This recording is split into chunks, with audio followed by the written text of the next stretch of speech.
Hi everyone, thank you so much for joining us today, and of course foremost all thanks go to Sumayya. It's been such an incredible honor, pleasure and privilege to work with you, for all of us here at the Serpentine on this pavilion, so thank you so much. Thank you so much, Hans Ulrich. The honor is all mine, really. And it's wonderful we can have this conversation here, the first conversation to inaugurate actually the public events here in the pavilion. There are going to be sound commissions over the summer, listening sessions, park nights, performances, film screenings. It's a content machine. As Rem Koolhaas once said, actually in 2006 when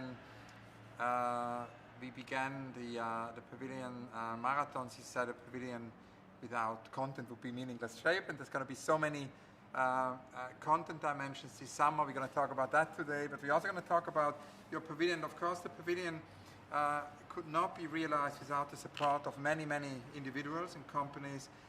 Too many actually to mention, but I just want to thank here some of the key protagonists and supporters who made this possible. The headline partner Goldman Sachs for 7 years of continuous support of this annual commission, as well as our supporting partner Therme Group for their support of the Serpentine Pavilion for a third consecutive year. So many thanks to Therme. Also, we'd like to thank our technical advisors, ECOM, whose continued expertise is fundamental to the realization of this commission. Thanks to Stage 1 Creative Services, who work so closely with the architects and the Serpentine to construct the pavilion every year.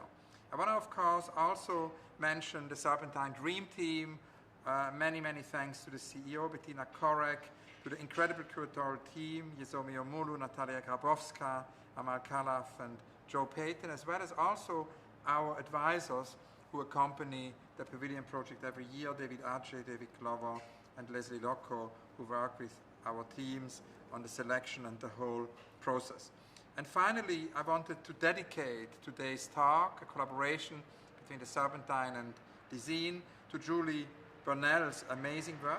Julie is our head of construction and buildings, who has overseen 14, with this pavilion actually 15 pavilion, and whose amazing dedication to the project is fundamental to the realization. So we really all send our love and our thank yous to Julie. Thank you very much. Thanks also go to Marcus and Oliver and Sebastian and the whole team at Dezeen, who are so supportive of the Serpentine Commission every year. We always say the Serpentine plus Dezeen is 1 + 1 = 11.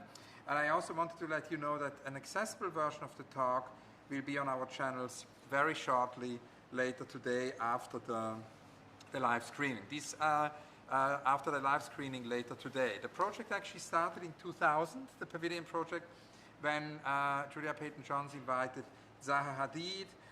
Architects of the scheme include Toyo Ito and Cecil Balmond, Oscar Niemeyer, Alvaro Siza and Eduardo Soto de Mura with Cecil Balmond, Rem Koolhaas and Cecil Balmond, Olafur Eliasson and Kjetil Thorsen, Frank Gehry, Katsuyo Sejima, and Ryu Nishizawa, Jean Nouvel, Peter Zumthor, Herzog de Meuron and Ai Weiwei, Su Fujimoto, Smiljan Radic, Sel Gascano, Bjarke Ingels, Group Big, Francis Queré, Frida Escobedo, Junya Ishigami in 2019, and for 2020, 2021, it is you, Sumayya. And I wanted to begin actually today's conversation with the very beginning and ask you a little bit how it all began, because of course your practice has so much to do with Johannesburg, the city you love so much. So I wanted to ask you, tell us how you came to architecture and urbanism and how it came to you.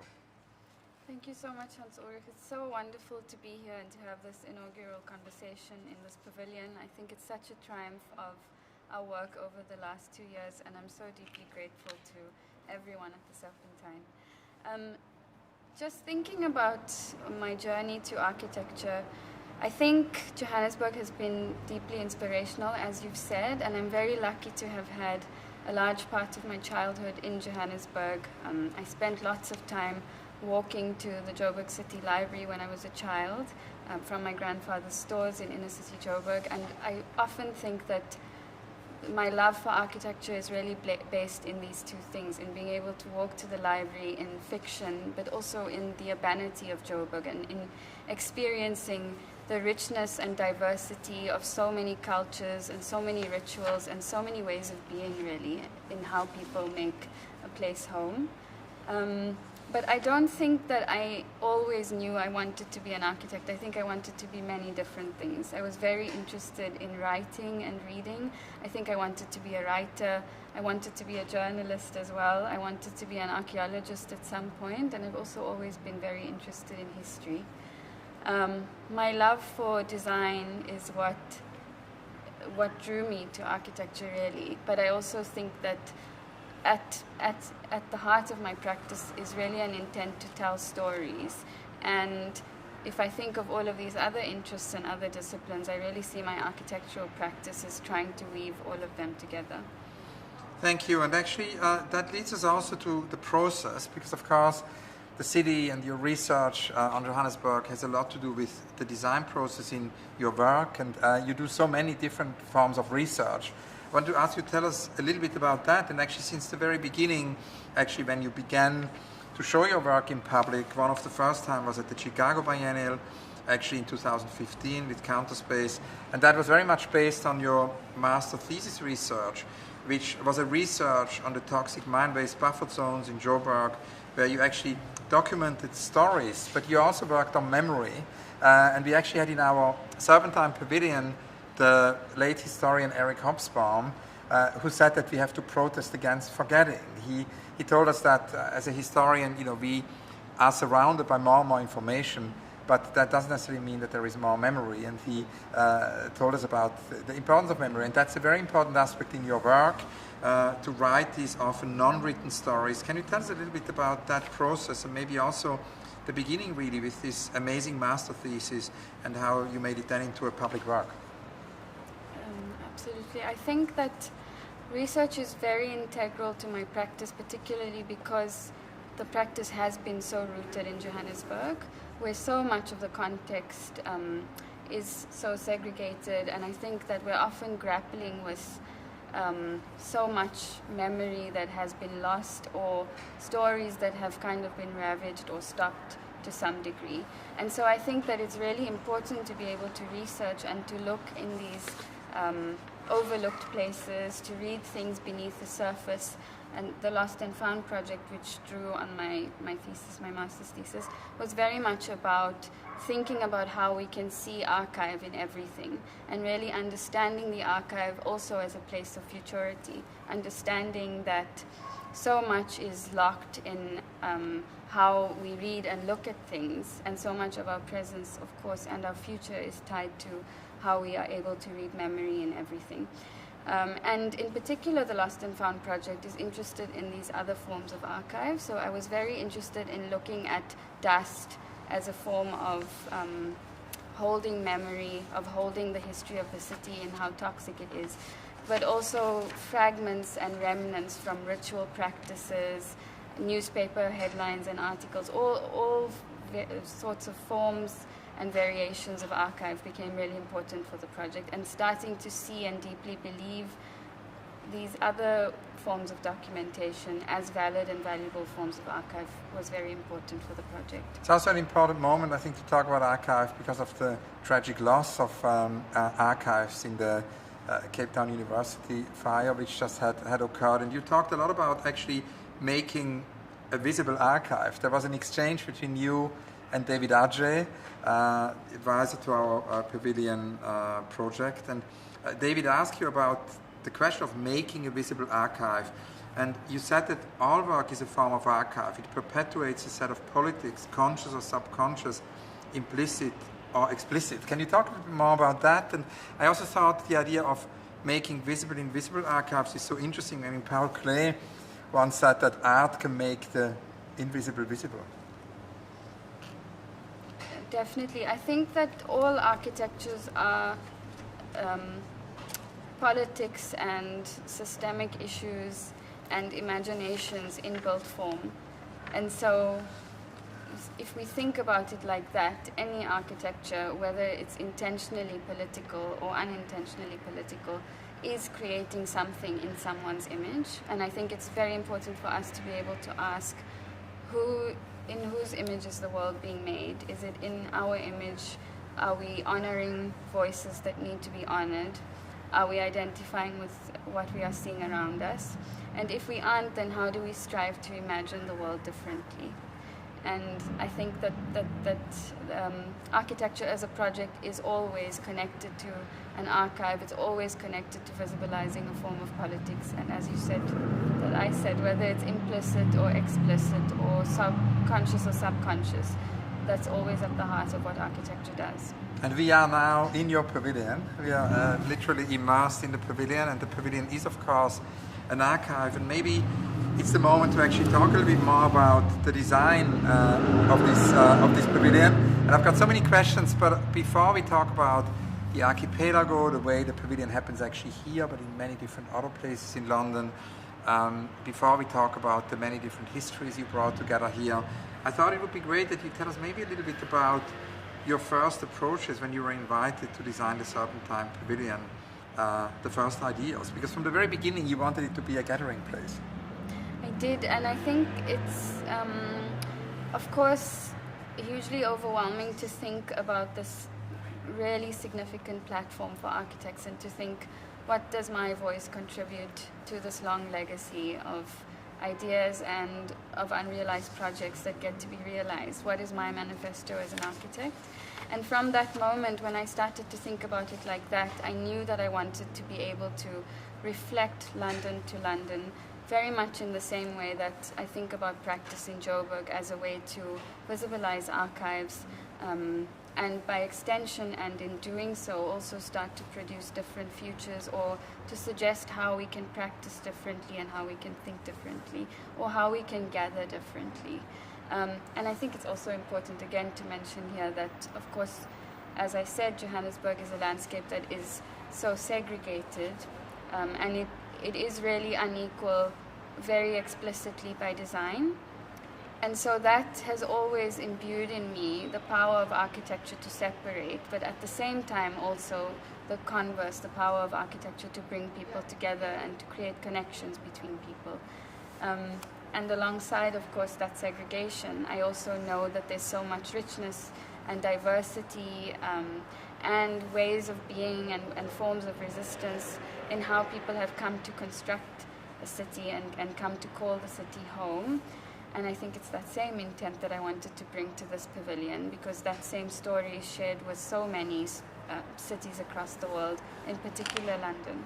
And of course, it has also to do with listening. And the other day I was visiting the poet and artist Etel Adnan, who is now in her mid-90s and is based in Paris. And Etel was saying the 20th century, and it's actually interesting, she always wanted to be an architect. It's her big unrealized project, because she just couldn't.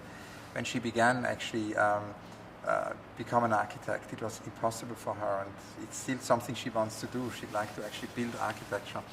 And she was saying that for her in the 20th century there have been many manifestos and projections, and she feels that the 21st century should be more about listening. Of course we are here in a pavilion which has so much to do with listening from the very beginning. Mm-hmm. You are the first architect actually who decided, when you got the commission to move to London, you spent almost half a year in London listening to many different communities, and you drew inspiration from so many different places. I mean, it's an incredible list. Underground venues that were among the first to play music for black artists, local markets, gazettes and publishing houses, first mosques built in the city. You have looked at architecture of monumental buildings, but then also at everyday objects that contribute to kind of construct belonging, and so many stories. For example, I remember quite at the beginning you told me about the story of Claudia Jones and how she came to London and started the West Indian Gazette, and how important that became for so many people. And then of course you also talked early on about the Mangrove in Notting Hill, the unofficial headquarters of the Notting Hill Carnival. You talked about the Four Aces Club in Dalston, first venue in the UK to play music by black artists, and also Centerprise, a very important hub for black and queer publishing and literature. And all of these encounters, all of these venues are basically assembled here. Can you tell us about where you drew the inspiration from and how you then brought it all here? And maybe also how you then decided to make it into an act of reciprocity by actually not only bringing it into the pavilion, but bringing different pavilions, many pavilions, into these communities. Thanks, Hans Ulrich. I think that to think about the ways that people have gathered over time in London was very important because, as I said, architecture is so much about homemaking on a very basic level. We are all born into architecture, and in a sense it also affirms our sense of belonging. It teaches us what we deserve, what we should expect of the world. How architecture treats us tells us so much about who we are, and it also affirms our position in the world. On the most basic level, the ways that people organize their homes is often a reflection of who we are as people. And I think that same desire of constructing home also extends into how we construct community, because home is also an extension of the domestic space. It's very much how we assert ourselves and how we express our identities in the city. And so I was particularly interested in migrations in London, but then I started to look at spaces that became really important for communities to be able to construct belonging in London. And I was very drawn to lots of different kinds of gatherings. And in this pavilion, in bringing those different forms of gatherings together, to also put on the same platform informal and ephemeral gatherings and events, like, for example, the street iftar that happened around the time of the Grenfell protests, but also then more formalized structures, as you mentioned, some of the first mosques and marketplaces in London. And I was really interested in understanding and putting both of these on the same realm and giving them, there's no binary for me in how these are equally architectural. And my practice has always been very interested in being able to listen, but also in being able to be in dialogue with a place. And I think that that's something really important. As an architect, it's important that we learn how to listen deeply so that we're able to absorb and then reflect and express space. And I often think that there are two kinds of architectures. There's one which is very much about arriving and projecting, and of course all architectures are forms of projection. But then there's another kind of architecture that's about being, listening, feeling, embodying, learning, and then using the agency of one's position as an architect to be able to reflect something back. And in that act, that the architecture becomes a kind of dialogue with place. And so, as you mentioned, it's also been really important that the pavilion lives here and it folds London into the Serpentine lawn through these many gathering structures, but also that by extension the pavilion is folded into the city. And through physical architectural objects, we're also looking at how we can start to seed collaborations with partner institutions and start to also work on different gradients and levels of programming in each of these sites. Now I have so many more questions about the fragments, but before we talk about this idea of actually placing the fragments in the city, I wanted to ask you one more question about what we see here, because you mentioned the inspirations, you mentioned how you brought these spaces here together, and of course that involved also a certain level of abstraction. Can you tell us a little bit about, maybe we can look at some of the elements here, because I think it would be interesting and fascinating for everybody watching this conversation today, and then later on visiting the pavilion, which is going to open actually later this week to the public. And when people then visit the pavilion, I think it would be interesting to know a little bit how you abstracted these different inspirations and yet then brought them all together. So for me as an architect, I think it was important in this process of research to be able to learn from the generous gestures in these architectures of gathering that people had created for themselves.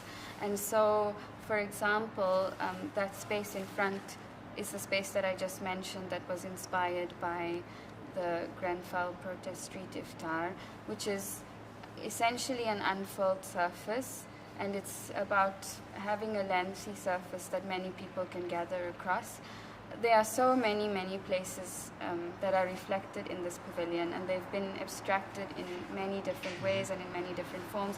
I was interested in everything from sound systems in Brixton to also, as a form of generosity, how porch steps in Brixton became really important moments for meeting and organizing before the time of the Brixton riots.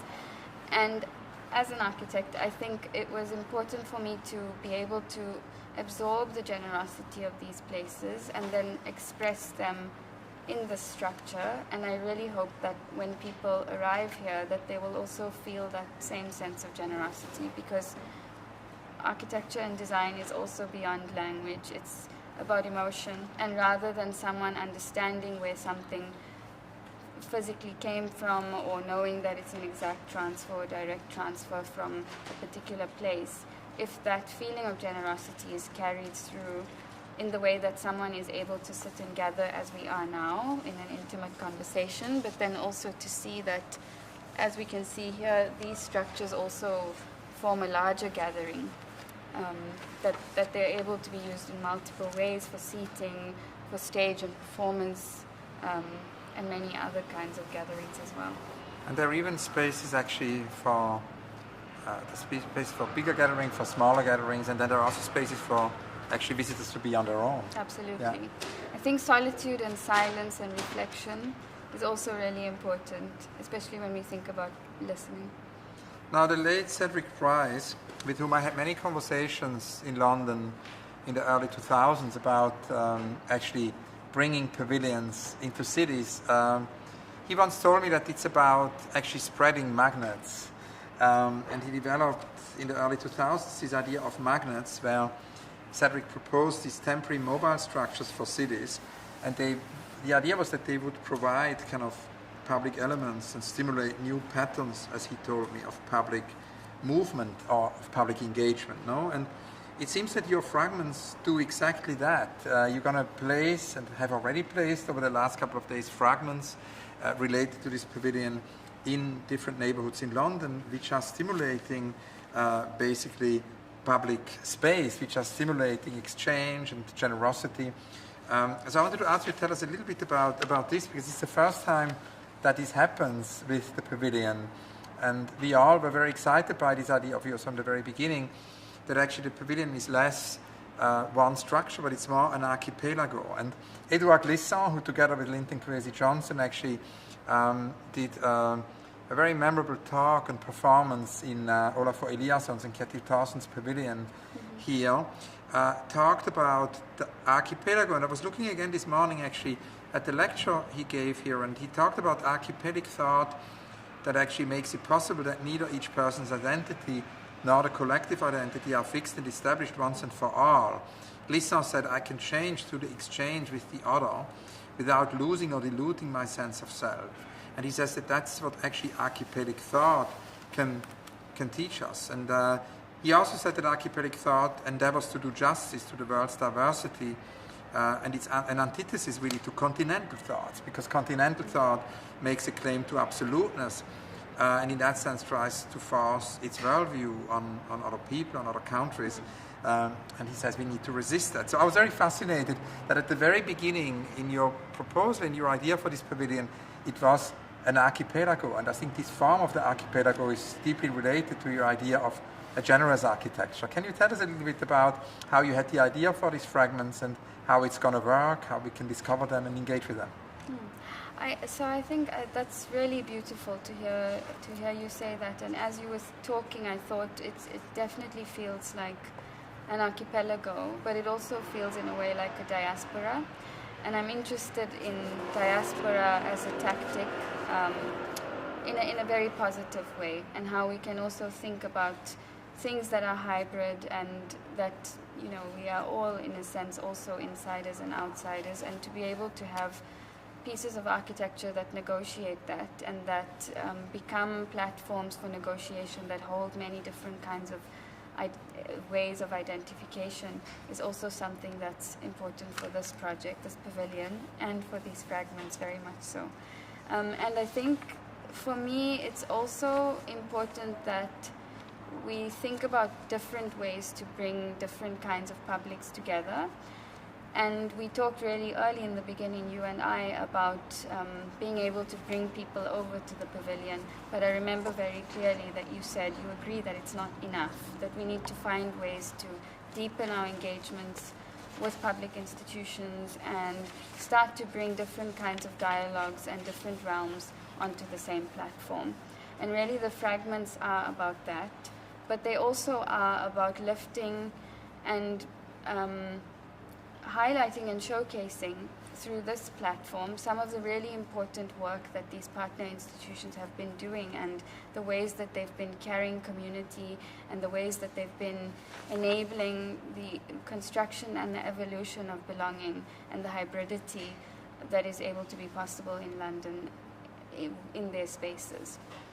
So New Beacon Books, for example, is one of the first and most important houses of Afro-Caribbean and African diasporic literature in London, and the fragments also take the form of things that support the daily functions of these places.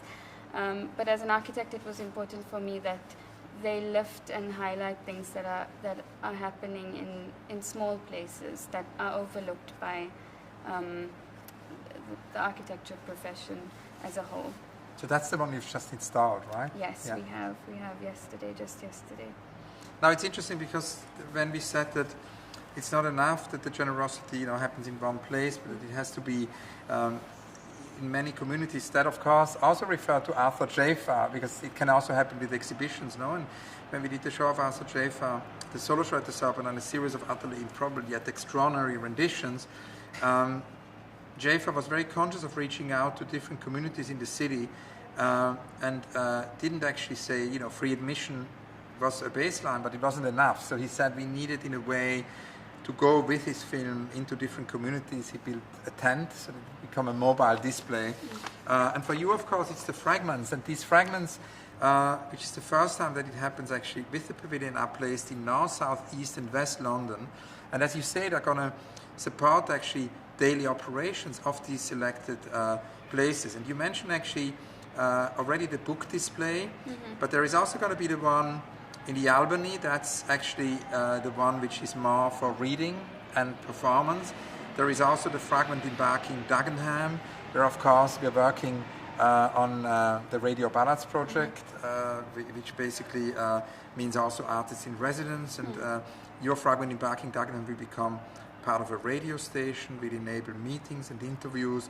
And then there is the Tabernacle, which will also be and is actually a place, it's installed now, where one can actually eat and get food from the kiosk. Can you talk about these 4 places and how they're together in North, South, East and West London? Absolutely. I was so honored just thinking about, for example, the Tabernacle, how so many of these institutions and the partners that we're working with resonated deeply with the research that we presented to them. And I found also that Matthew at the Tabernacle, for example, could identify so many people in some of my archival and research photos. And for me, that was such a moving moment to understand, because I'm not from London, but to understand that these stories that I've been thinking about and working through over the last year really are so important, and I think that it's for everyone to celebrate and to honor these stories through this pavilion being made and being brought about into or being manifest. And so the pieces, all of the fragments, I think, embody a specific architectural typology, but they also do many different things. So we already talked about the shelf, which also has a podium where someone can sit and read in silence, but also read to an intimate audience. Then at the Tabernacle, the piece takes the form of a stage set, which can support and hopefully become part of the Notting Hill Carnival at some time. But also when we went there, we saw that there was a kiosk under construction, and after some dialogue and discussion with the client, we also decided to incorporate seating into it so that it could support seating function for people to be able to sit on it and eat street food. And then there is the seat, at the Albany in Deptford, and that is a place in a beautiful garden for reflection. Again, it can also be used for a recital that's taking place in the garden. And those three structures are seeds for new collaborations between the Serpentine and these partner institutions. And out of the list of many, many places that this pavilion engages with, it's so exciting for me that there are three meaningful relationships that have begun to develop out of these fragments. And the piece at Valence House, as you've said, it's very important to mention that that is a piece that builds on a very long relationship that the Serpentine has at Valence House and in Barking and Dagenham through the work of Amal Khalaf and the Serpentine Civic and Education team. And right in the beginning, from the first submission, there was a radio station present in the project, because I also really believe in publishing and in discourse and in including those as very important for architecture and including them in our ways of practicing architecture as well, because radio stations are also, even what we're doing now, are also public, forms of public, and they're public platforms. And like that, I think there's something about the program of each of these places that is incredibly special and is something that needs to be celebrated more by architects and by architecture. Thank you, and it's of course exciting because it's only the beginning, and we hope that even more fragments are going to happen over the next couple of months, and you're going to come back. Now that also of course brings us to the question of the sustainability, the fact that also it's not necessarily about an event structure. I mean, Roman Kaczarnik wrote this wonderful book, How to Be a Good Ancestor, and how we can actually introduce more long durational horizons, and Kate Ravers in the Donut Economics also reflects on that, of course, that we need a new economics for that. And I wanted to ask you to tell us a little bit about that, about how you see the long durational impact of the pavilion, because of course it has to do with the engagement which will be ongoing with the different communities, but there is also the support structure for support structure project. And you mentioned earlier today that for you that project which we're doing this year is a project for many years to come, and we fully agree it's a long durational project. So it would be great to hear a little bit more about the vision for the support structure project, and how your pavilion through that can build more legacy. Thanks, Hans Ulrich. I think, as you mentioned, this is a project that thinks about social sustainability, or tries to think about social sustainability in many ways. And so the fragments, for me, it's very important that they come to represent and they come to be something that will extend beyond the life of the pavilion. That's something that's been at the heart of the project since the very beginning. But with the advent of COVID, our wonderful curator, Natalia Grabowska, who has been so phenomenal also, and such an honor and a pleasure to work with, and I started to have dialogue about how we were going to engage with some of these partner institutions and start to reach out to some of the people and the places that have inspired the pavilion. And I think both of us started to feel that at this time we could see and feel that the pavilion is inspired by the generosity of so many spaces and how those spaces hold home for so many people. But we also started to understand very deeply, and it became highlighted really with the pandemic, that so many of these spaces are so reliant on the generosity of bodies and of people. And with COVID, we started to see that coming increasingly under threat, and we started to really feel the vulnerability of that generosity, because people had really pressing issues. We for us, we didn't feel that it was sensitive to be engaging with our project when there are these pressing issues that people had to deal with during COVID. And so I think it really highlighted for us that we need to also start thinking about the role of institutions and arts institutions in particular, and the role that they can have in cities, and in listening to the challenges around us and how we can start to imagine and dream different futures. So Natalia and I talked about thinking about how we could start to work to support artists who are working at the intersection of art and social justice, art and ecology, art and the archive, really issues that this pavilion is interested in, and how year on year we could start to build on and also think about the resources available in the Serpentine to capacitate and to support artists who are working in many different ways. The project has been held and is going to be held in a big way by Amal Khalaf at the Serpentine, and of course yourself and Bettina have worked so tirelessly to manage to galvanize resources and interest around this project, and I'm so deeply honored that we're hopefully going to be able to realize this for at least the next 3 years, because for me this is really at the heart of this project, in thinking about how we can come together to start to imagine new and different bodies of knowledge and imagine the world differently from perspectives of difference. We are so grateful to you. Thank you so much. And of course, there are so many more aspects actually in terms of the pavilion, engaging experiences, communities, having also a long duration impact. There is also the listening to the city. We spoke about Et El Adnan, the importance actually for us to learn to listen more. There's going to be many different listening sessions in this pavilion. There's beginning actually with Brian Eno, then Jay Bernard, and many others to follow until October. Can you tell us a little bit about that dimension? Because of course it is something, the pavilion is not open yet. It's only going to start later this week.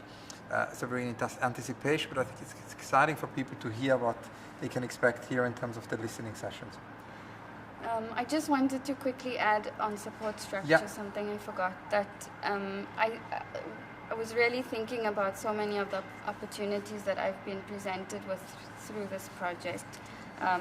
David Ajay, of course, has been so instrumental and such an important mentor to me and to this project through the entire process. And we're really hoping that through support structures, Amal and I have been talking about it for a long time, and Amal is also really working on this now, that we're able to think about how we can support artists in many different ways. It's not just in monetary ways, but also through thinking about skills and mentorships. We said mentorship is important. Yes, absolutely. And then, sorry, the next question, just remind me one word.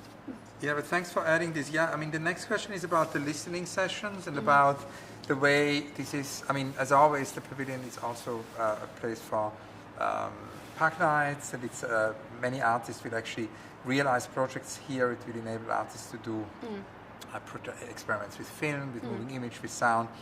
But there is also actually during the day, when the pavilion, during opening hours, not only when there are performances, there's going to be these listening sessions, and there's going to be sonic commissions, we could maybe call them.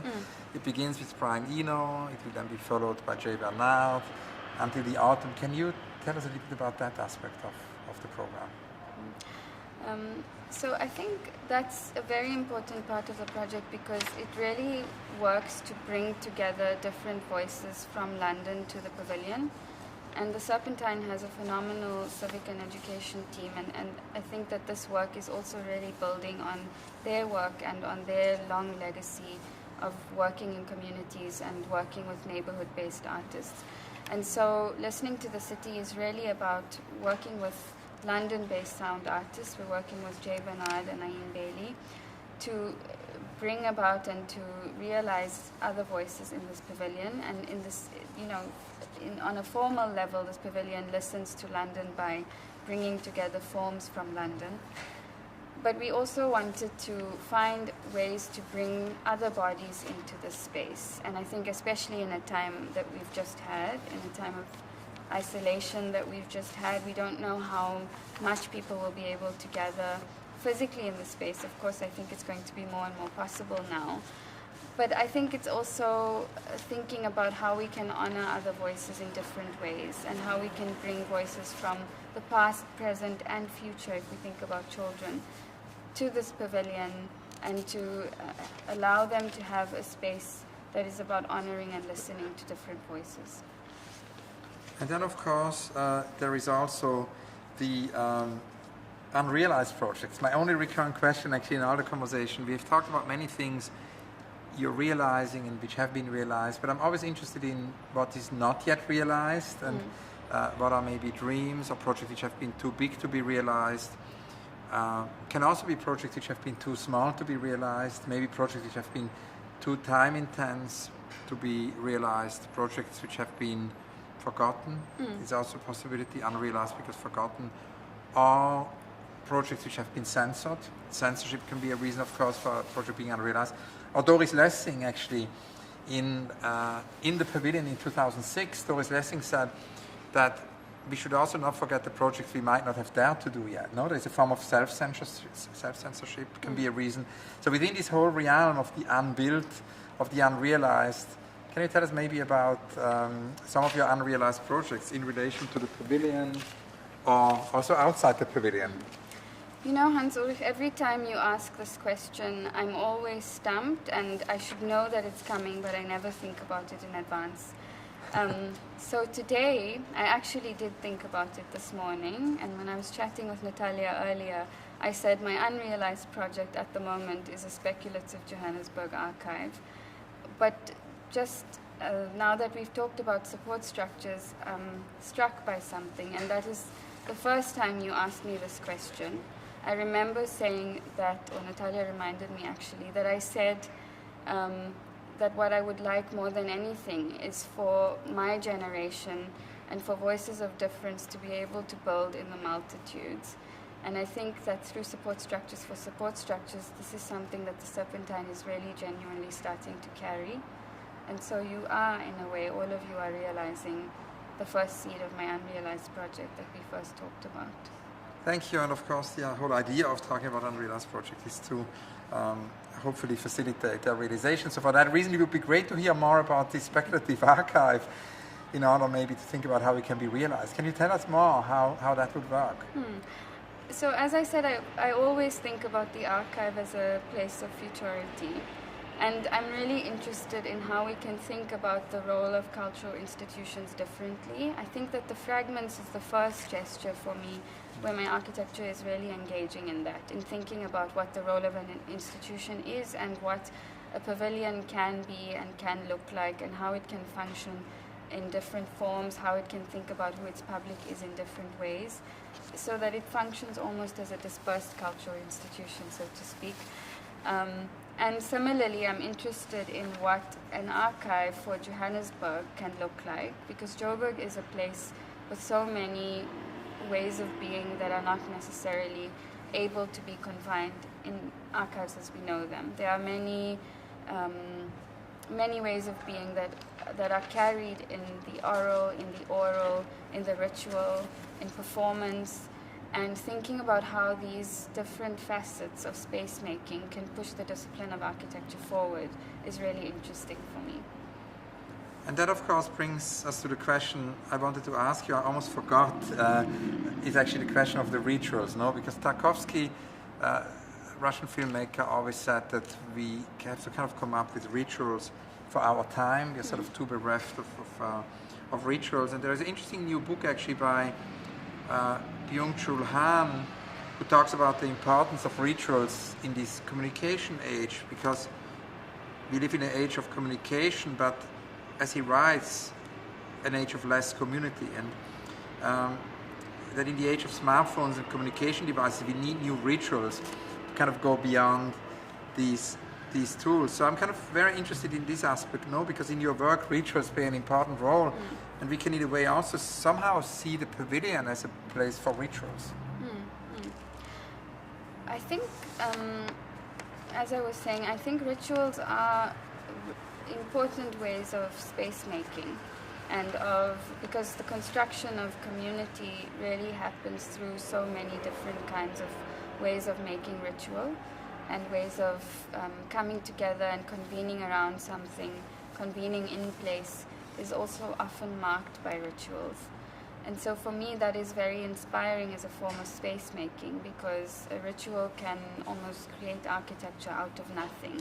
It creates atmosphere with very little, And I think again in there's something that is waiting to happen and to be realized and to push design form forward. If we really start to look at ritual as important parts of how people come to assert and construct their ways of belonging, and as you said, rituals are important for societies. They affirm who we are, and architecture does the same. And so I think in that overlap there's something about different kinds of architecture that are possible when we think about rituals more seriously and in different ways.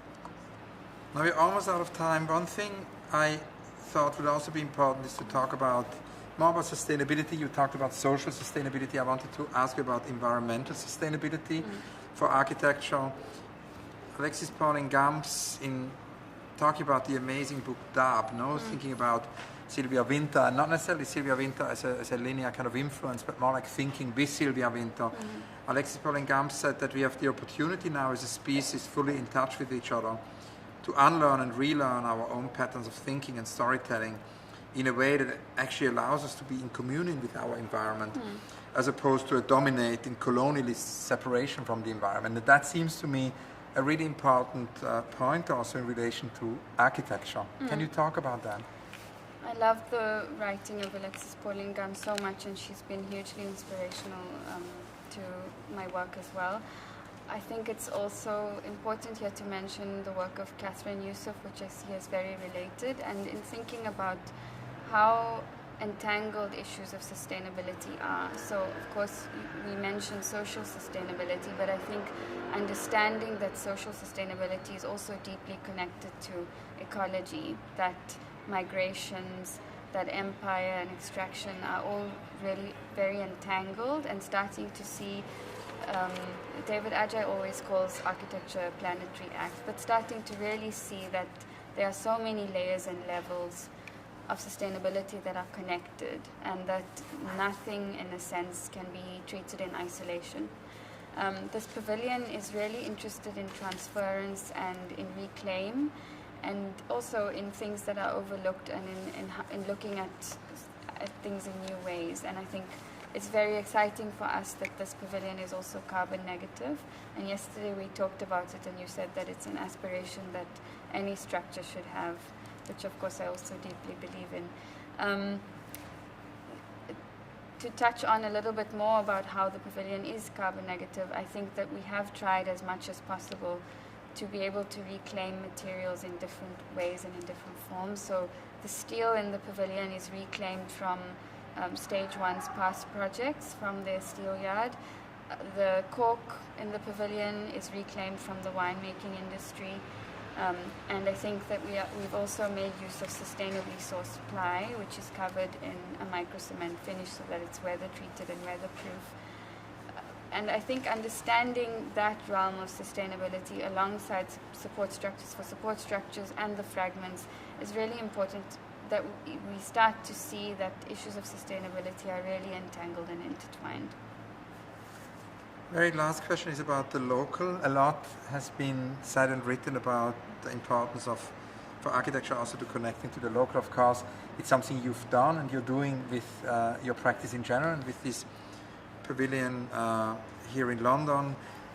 I was speaking with Mantia Diawara the other day again about our friend Edouard Glissant, about this question of the local in our time. And in a way, we discussed with Mantia that being rooted in one's country, in one's culture, in a local context is important, but it's only important as long as it does not lead to the exclusion of other people's roots, no? As long as it does not lead to the hierarchization and election of some roots and cultures over others.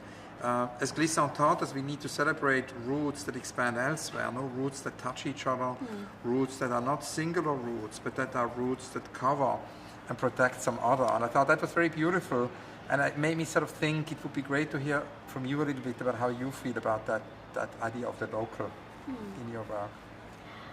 I think thinking about how networks operate in many different scales is an interesting way to think about the local. So thinking about embedded structures in these neighborhoods, for example, is one way to think about something that can be considered local, but then also understanding that with each of these structures there is an honouring of a set of voices that exists far beyond London and far beyond the UK, even into many, many other different territories as well. So I think I'm interested in how we think about networks differently, and how we also think about architecture as an agile kind of local that is able to negotiate and navigate different different territories and different ways of making networks and structures that expand on our definitions of local, because I think thinking about the physical local or the contextual local or the climatic local